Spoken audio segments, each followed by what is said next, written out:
Alors écoutez bien parce que... Voilà, donc comme, Bruno Munier. voilà. Donc comme le dit Christelle, on a réussi à trouver une fable qui tout à fait colle parfaitement avec l'histoire du club et que j'ai donc voulu lire. Alors c'est un illustre inconnu, un auteur, sûrement un élève de Jean de La Fontaine ou quelque chose comme ça. Enfin lui il s'appelle Bruno du Lavoir, pour ceux qui le connaissent. Donc l'autruche. Si vous connaissez mal cet étrange animal, apprenez tout d'abord que l'autruche est grégaire. Craindre la solitude lui est viscérale. Elle aime à s'associer nombre de partenaires. Douzaine d'entre elles, hôtes des acacias, n'écoutant que l'appel de cet instinct primaire, bravant les dangers dont nul ne se soucia, partirent ainsi chercher voisines congénères. Marchant vers le soleil, guidés par cette idée, seules quelques foulées leur furent nécessaires pour rencontrer, dans un champ fleuri d'orchidées, des amis qui les accueillirent à bras ouverts. La fête les grisa de manière éhontée, comme rat découvrant une cave à gruyère. Elles firent moult bruit dans toute la comté, attirant aussitôt des coreligionnaires. Au sujet des autruches, citons à propos un autre, non des moindres, trait de caractère. Leur goût pour la pelote unit le troupeau. Qu'elles la préfèrent jaune reste un mystère. Mais si pour leur passion elles montrent de l'adresse, il leur faut s'équiper pour bien la satisfaire. D'autant que l'effectif qui progressait sans cesse fit qu'espace manqua au sein de la volière. Avec le soutien des édiles alentours, qui donnèrent conseils, aide financière, elles firent une cabane et des terrains autour, avec une cuisine, des latrines, un vestiaire. Travaux faisant, d'une forêt de magnolias, on vit venir de nouvelles équipières, qui tinrent le pinceau avec maestria, si bien qu'ensemble, bientôt, elles convolèrent. Nos laborieux oiseaux, à peine abrités, se mirent à rêver de grands terrains couverts, pour apprendre aux petits ou juste à s'affronter, hors des intempéries du printemps à l'hiver. Des talents de l'autruche, on devrait faire école. Elle peut, en riant, bien gérer ses affaires, parvient à marier, sérieuse et gaudriole, et fait de l'amitié son destrier de guerre. S'il lui arrive de plonger sa tête au sol, exhibant par le fait son auguste derrière, ce n'est pas qu'elle ait peur, mais qu'elle trouve drôle de troubler par ce geste tous ses adversaires. Elle démontre ainsi, sans besoin de paroles, la force d'un humour devenu légendaire. Elle est d'allure altière et porte haut le col. Tous lui envient cette stature princière, qui l'érige, malgré son handicap au vol, en grande majesté de tout le monde aviaire.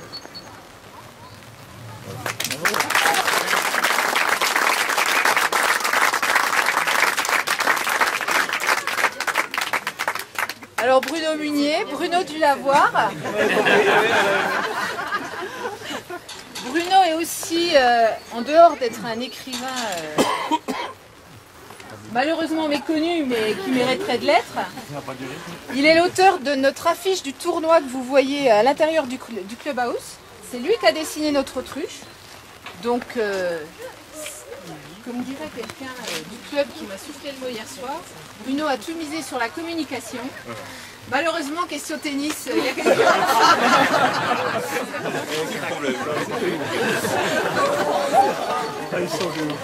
On se rattrape comme on peut. Je justifie ma place dans le club. Alors merci de votre attention. Je vais donner la parole aux invités. Oui. Dans quel ordre? Je ne sais pas. Alors, Madame Fossinal, par le Conseil général. Écoutez, je vais me mettre à côté de vous pour m'entendre. Tout d'abord, merci de cette invitation.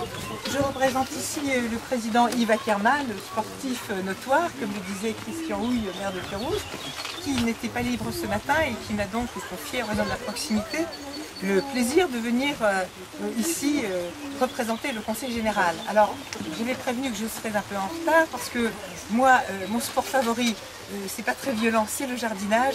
Et Fontaine plantait ce matin toutes les jardinières depuis 8 heures. Et il fallut que je me sèche un peu avant de venir vous rejoindre. Donc, je voudrais simplement d'adresser toutes mes félicitations parce que ça n'est pas du tout évident de monter de tels projets, pas facile de trouver le financement, le terrain, la viabilisation. Et puis, je crois qu'on l'a entendu dans le discours de Monsieur le maire et votre discours, Madame aussi, c'est que l'union fait la force. Et s'il y a une trentaine d'années, les tennis ont fait florès dans le département, c'était un sport tout à fait en vogue, il est vrai que les tennis isolés dans une commune, sans entraîneur, sans dynamique de groupe, ne fonctionnent pas beaucoup. Donc le Truche Tennis Club, tout le monde le connaît, tout le monde le fréquente. C'est tout à fait remarquable d'avoir su se rassembler parce que ce n'est pas simple. Et il faut vraiment tout l'instinct grégaire des autruches pour pouvoir s'entendre, parce que chacun défend ses couleurs, son village, et véritablement se réunir, c'est tout à fait remarquable. Se réunir dans l'intercommunalité, d'abord, et partager les subventions au Conseil général de la première couronne, déjà, c'était tout à fait remarquable. Renoncer à le faire chez soi, parce que c'est difficile de viabiliser, c'est difficile d'accès. Accepter de le faire là où c'est le plus commode dans l'intérêt général, ça c'est pour les collectivités. Et puis la deuxième chose, c'est les associations. Parce que d'abord, on a peu de bénévoles dans les associations, et ceux qui s'y consacrent sont véritablement des passionnés, et être capable de travailler avec autrui, c'est tout à fait remarquable, et vraiment je voudrais vous adresser à tous et à toutes mes félicitations d'avoir pu le faire. Et je vois le maire de Besoncourt, n'est-ce pas, le dernier arrivé, lui vraiment sur le bord de l'autruche, qui est présent là aujourd'hui et qui aussi travaille pour donner tout l'élan qu'il lui faut. Et il a même fait travailler les jeunes gens de sa commune pour faire un tag tout à fait esthétique et artistique sur le mur d'entraînement du tennis. Alors, véritablement bravo à tous, bravo de donner cet élan, bravo d'avoir toute cette jeunesse. Hein. Je suis même arrivée, il y avait un tout petit bout de chou qui marchait à peine. Si monsieur le maire était en train de parler. Je trouve que véritablement, là, on voit que toute la population est intéressée. Et véritablement, l'argent du Conseil général est très bien placé. Alors, longue vie au club, longue vie à l'animation. Et puis, couvert, plus ou moins ou pas, et bien écoutez, longue vie aussi à vos projets. Nous serons aussi à vos côtés pour cela. Voilà.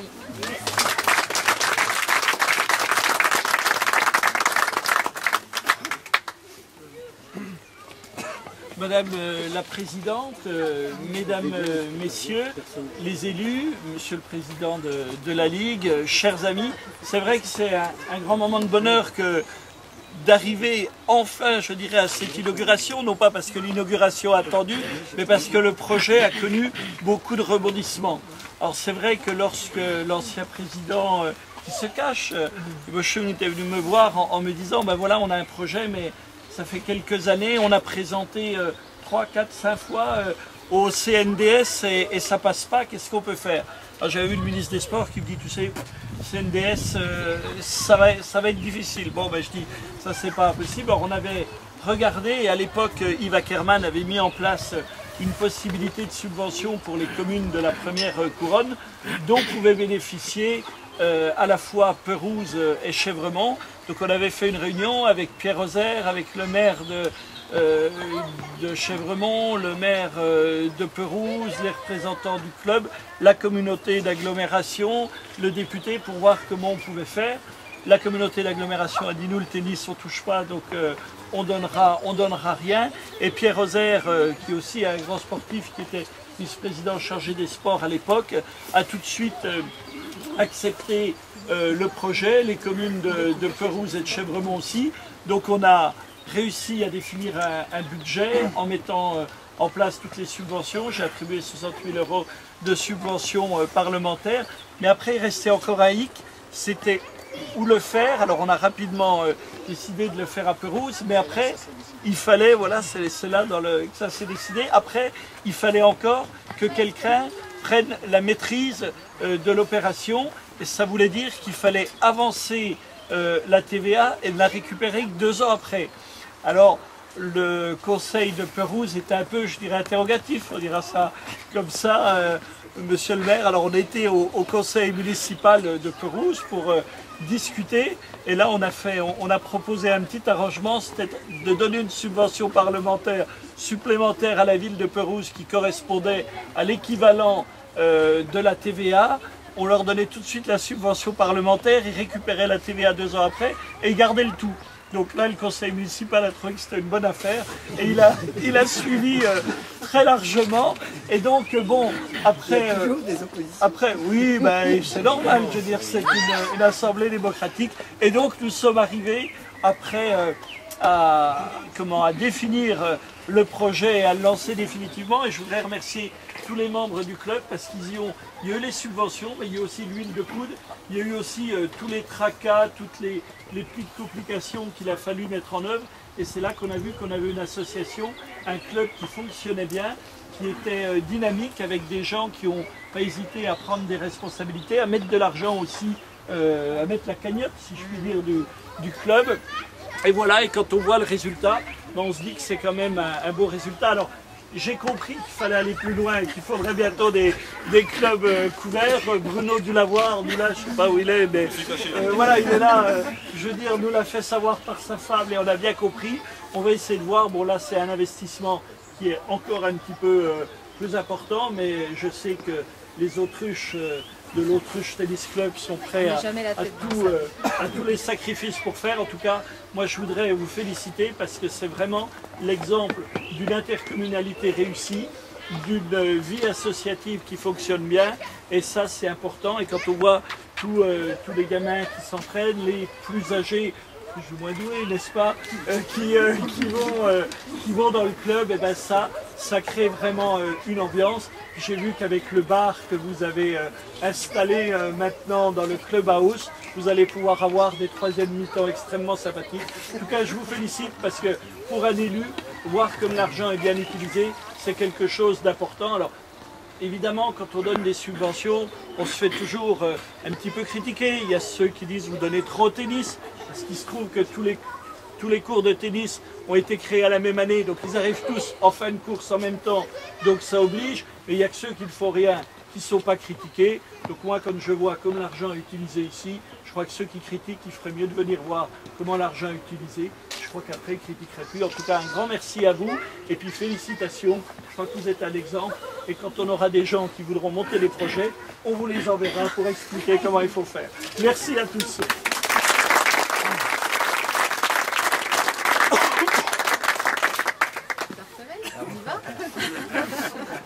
Oui, Madame la Présidente, Monsieur le député, Monsieur le maire, Messieurs les maires, Madame. Merci à vous d'une part de m'avoir invité à cette inauguration. Dans cette inauguration, il manque le président du comité départemental du territoire de Belfort qui est en vacances, il doit rentrer dans l'après-midi et qui malheureusement ne peut pas être là, donc je voudrais bien l'excuser. Quand on parle le dernier, c'est toujours compliqué parce que tout a été quasiment dit. Je vais quand même rajouter un certain nombre de choses. La première, c'est vous dire que le club, je le connais bien puisque un ancien président est un vieil ami de plus de 40 ans, avec lesquels on a foulé quelques terrains de foot, puisque finalement tout tourne toujours autour du foot. L'USB, mon père a été arbitré là-bas quelques fois, ce n'est pas toujours facile. Donc peut-être vous a-t-il d'ailleurs arbitré et sévèrement taclé, il a bien fait, parce que sûrement que vous le méritiez. Non, simplement, comme toutes ces réalisations, comme tout ce qu'on peut faire au niveau du sport et du tennis en particulier, même si c'est un sport individuel, rien ne se fait sans le collectif, quoi. C'est encore une nouvelle fois une belle aventure humaine, parce que c'était pas simple à amener. Le fait de réunir plusieurs communes, de réunir plusieurs clubs, c'est un des objectifs de la fédération, c'est un des objectifs de mettre en commun les moyens qu'on peut dégager. Et quelque part, eh bien, c'est un exemple ici, tout le monde le dit, je peux que le confirmer. Et quelque part, c'est vraiment très bien. Au niveau de Monsieur le maire, bien sûr, la commune fait ce qu'elle doit faire pour ses associations. Pour le tennis, elle a fait beaucoup, c'est bien. Pour le conseil général, là aussi, c'est son rôle aussi de nous accompagner. Et puis, je ne le dirai jamais assez, je le dis régulièrement quand je viens faire ces inaugurations qui sont très nombreuses dans cette région. Eh bien, une nouvelle fois, un grand merci à Damien. Je souhaite à toutes les circonscriptions de France et à ceux qui s'occupent de tennis d'avoir des députés ou un député qui les écoute et qui, en plus de les écouter, leur apportent les moyens.